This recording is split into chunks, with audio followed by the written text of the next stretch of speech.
A student at the education center in central Sweden has recalled how she and others tried to help one of the victims of what would turn out to be the worst school shooting ever to happen in Sweden. A guy next to me was shot in the shoulder. He was bleeding a lot.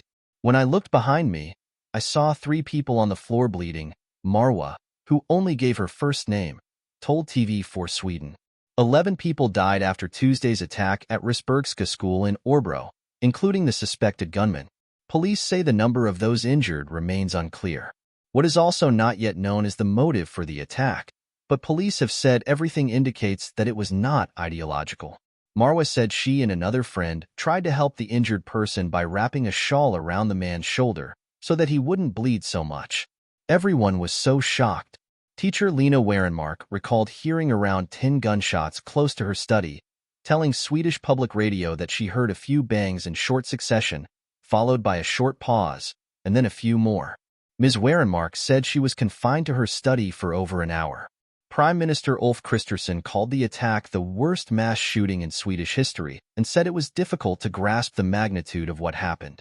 Police said they heard reports of a shooting at an adult education center in Örebro, 200 kilometers, 124 miles, west of the capital city Stockholm, at 12:33 local time, 11:44 Greenwich Mean Time.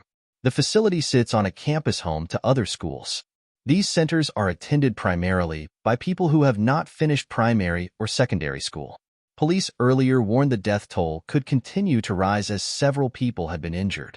A locator map of the region shows Örebro, which is in the southern part of Sweden, and within the context of the city, shows where the shooting took place, at the campus Risbergska, a community college. Ali El Mokad, a relative of a man who is believed to have been studying at the school at the time of the attack, had positioned himself outside of a local hospital waiting to hear on his relative's condition. "It doesn't feel very good, actually," Mr. Mokad told Reuters news agency. He said that his cousin also knew someone at the school, and when she called her friend earlier, she fell to the ground because she was crying so much. She thought what she saw was so terrible.